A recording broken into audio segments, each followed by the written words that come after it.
आपकी एक सब्सक्रिप्शन हमें बेहतरीन वीडियोस बनाने का हौसला देती है। चैनल को सब्सक्राइब करें और बेल आइकन भी साथ दबा दें।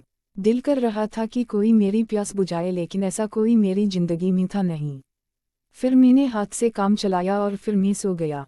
रात के सुबह के 3 बजे मेरी आँख खुली तो मैंने सोचा कि जाके छत पे देखता हूँ, कहीं मेरी बहन और मेरा कजिन आसिफ आपस में लगे हुए तो नहीं। और फिर वही हुआ जो मैं सोच रहा था। मैं दबे पांव छत पे पहुंचा। छत पे हमारी एक टूटी हुई चारपाई पड़ी हुई थी। मैंने चुपके झंका तो मेरी बहन चारपाई पर पड़ी हुई थी और आसिफ इसे सुकून पहुंचा रहा था। यह रात का वक्त था।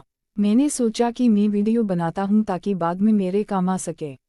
मैंने अपने मोबाइल का कैमरा ऑन किया तो वीडियो धुंधली आ रही थी, क्योंकि हमारी छत पे इतनी रोशनी नहीं थी।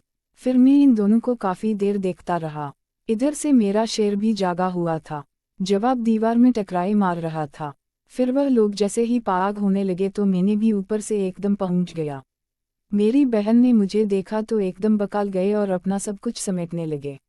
आशिक भी वहां से भागने लगा। मैंने कहा सिर्फ रुक जाओ, रात काफ़ी है, घर में शोर होगा, अम्मी अब्बू जाग जाएंगे, और तुम्हें पता है कामरान गुस्से का तेज है। आसिफ रुक गया। आसफ और मेरी बहन मेरी मार करने लगे। दोनों मेरे हटाइंबा पड़ गए। मेरी बहन कहने लगी भाई तुम्हें खुदा का वास्ता है किसी को मत बताना। और आसिफ भी अब एक तीर से 2 शिकार करना चाहता था। मेरे दिमाग में एक आइडिया आया, क्यों ना मैं आसिफ की बहन का नाम अदील था, वो भी बहुत खूबसूरत थी, इसके लिए आसिफ को ब्लैकमेल करूं। फिर मैंने आसिफ को कहा आसिफ अभी रात के तकरीबन 4 भी बज गए हैं, इस वक्त तुम मेरे घर में हो और मैं चाहूँ तो तुम्हें फंसा सकता हूँ। वो कहने लगा हाँ इमरान भाई, मैं जानता हूँ आपका एहसान होगा, मैं सारी जिंदगी आपका एहसान नहीं भूलूंगा, यह मेरा राज ही रखें। फिर वह कहने लगा इमरान भाई मैं यहाँ पे आना ही नहीं चाहता था, आपकी बहन ने मुझे मजबूर किया है, चाहे तो पूछ लें। फिर सोया कहने लगी हम भाई मैंने ही इसे बुलाया है। फिर मैंने इससे कहा कि तुम चुप हो जाओ, तुमसे बात नहीं कर रहा, मैं अभी आसिफ से निपट लूँ, इसके बाद मैं तुमसे बात करता हूँ। पहले तो इन दोनों को मैंने खूब डराया। मैंने कहा यह हो जाएगा वो हो जाएगा, जब वो दोनों बहुत ज़्यादा डर गए। फिर मैंने कहा सोया तुम रुको।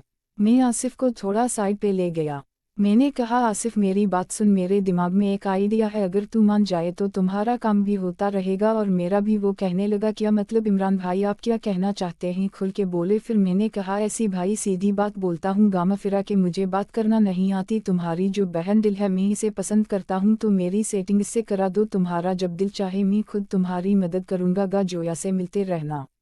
फिर वह कहने लगा इमरान भाई वह मेरी बहन है, मैं उससे कैसे बोल सकता हूँ, आप कुछ तो सोचें। मैंने कहा मुझे पता है वह तुम्हारी बहन है, मैं कौन सा तुम्हें बोल रहा हूँ कि इसको यहाँ ले आओ, बस मेरे लिए सेटिंग करो और मेरे लिए रास्ता आसान कर दो, बाकी काम मैं खुद कर लूँगा। इसने कहा इमरान भाई आप यह काम मुझे ना बोले। फिर मैंने कहा बेटा फिर रुक तू रुक, मैं अभी कामरान को अम्मी और अम्मी को अब्बू को उठा के लाता हूँ, तुम्हें भी पता चले कि किसी के घर किस टाइम कैसे रहते हैं। वो पहले ही बहुत डरा हुआ था। फिर वो मान गया, कहने लगा अच्छा अच्छा ठीक है इमरान भाई, मुझे एक दिन सोचने का वक्त है, मैं आपको खुद बताऊंगा। मेरे पास इसके अलावा कोई ऑप्शन नहीं था। अब दोनों को पकड़ा तो मैं नहीं सकता था, क्योंकि जोया के साथ मैंने भी करना थे और यही बहुत अच्छा टाइम था। इसका मैंने फ़ायदा भी उठाया। इसने हामी भर ली कि वो अपनी बहन के साथ मेरा रास्ता हमार करेगा। और फिर मैंने जोया को कहा कि इसको नीचे छोड़ के जल्दी ऊपर आओ, मैं तुम्हारा इंतजार कर रहा हूँ। गेट आराम से खोलना, कहीं अब्बू जाग ना जाए। फिर जोया चली गई आसिफ को नीचे छोड़ने और फिर मैं ऊपर इसका इंतजार करने लगा। सोच रहा था कि अब जोया वापस आएगी, मैं इसी चारपाई पे इसकी लूँगा। अब मैं तरीके सोच रहा था कि किस तरीके से करूँ। मुझे खड़े हुए 10 मिनट गुजर गए थे, जोया अभी तक नहीं आई थी। मैं परेशान हुआ कि जोया क्यों नहीं आई। मैंने कहा अच्छा 10 मिनट मजीद इंतजार करता हूँ, क्योंकि वह घबराई हुई थी ना, शायद रिलैक्स होने के लिए नीचे बैठ गई हो। लेकिन मैं आधा घंटा खड़ा रहा, वो नहीं आई। मैं समझ गया था जोया ने मेरे साथ गेम की है, वो आएगी भी नहीं। मुझे शदीद गुस्सा आ रहा था जोया यह पहले तो मैंने सोचा कि जाके इसको कमरे से बुला के लाता हूँ। फिर मैंने सोचा कि रात काफ़ी है, कहीं अम्मी अब्बू उठ ना जाए। आज मेरा काम होते होते रह गया था, जिसका मुझे बेहद अफसोस था। फिर मैं अपने कमरे में वापस आया और आके सो गया। मुझे नींद नहीं आई। काफ़ी देर मेरी दिमाग में सोचे चलती रही कि काश इस वक्त में जोया को नीचे जाने ही ना देता, तो आज भी आसिफ की तरह सुकून ले चुका होता। खैर अब तो मैं इसी तलाश में था कि जोया पीछे कब तक वो बचती मेरे हाथ से। एक न एक दिन तो इसने आना ही था। आज सुबह मेरी आँख कुछ देर से खुली क्योंकि रात को बहुत देर से सोया था। आज सुबह तकरीबन दिन के 10 बजे बज रहे थे। इतने में अम्मी मेरे कमरे में आई। मुझे कहा, इमरान उठ जाओ, नाश्ता कर लो और आज हम लोग पेशावर भी जा रहे हैं। तुम तो तैयारी करो और शाम में हमें स्टेशन छोड़ आना। और फिर मुझे याद आया कि आज तो जोया पेशावर जाने वाली थी।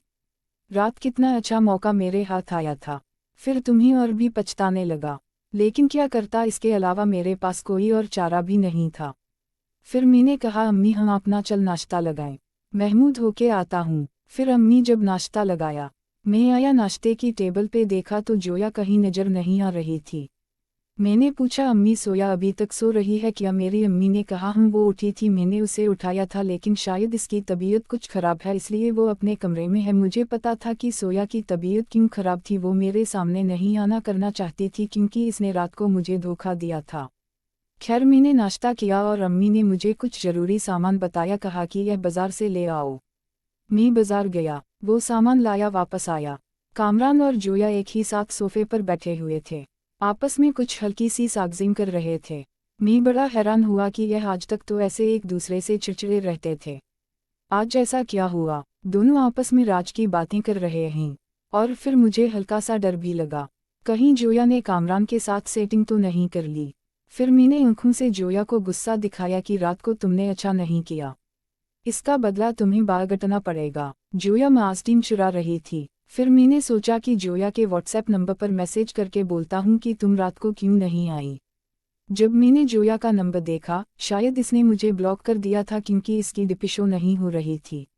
मैं और भी परेशान हो गया, मुझे अब मजीद गुस्सा आ रहा था। इतने में दोपहर हो गई थी। मेरे चाचू वाले जो हमारे पड़ोस में रहते थे, मेरे चाचू और इसकी बीवी हमारे घर आए। पहले तो इन्होंने मेरे अब्बू का पूछा, अब्बू घर पे नहीं था। फिर मेरा चाचू कहने लगा, पेशावर कौन कौन जा रहा है शादी पर? फिर मैंने पूछा, चाचू हमारे घर में से तो जोया, अम्मी और अब्बू जा रहे हैं। फिर वो कहने लगे, अच्छा ठीक है, आसिफ और दिल को साथ लेते जाना। मैं बड़ा हैरान हुआ। मैंने सोचा आसिफ और जोया पेशावर चले गए तो यह तो दोनों वहाँ पे खूब सारा यह काम करेंगे, फिर मैं इनके मौके भी मिल जाएगा। मैं पछता रहा था कि मैंने पेशावर जाने से क्यों मना किया। यह शायद इन लोगों ने पहले से ही प्लानिंग बना रखी थी जो कि मुझे पता नहीं था। मैंने सोचा चल ठीक है,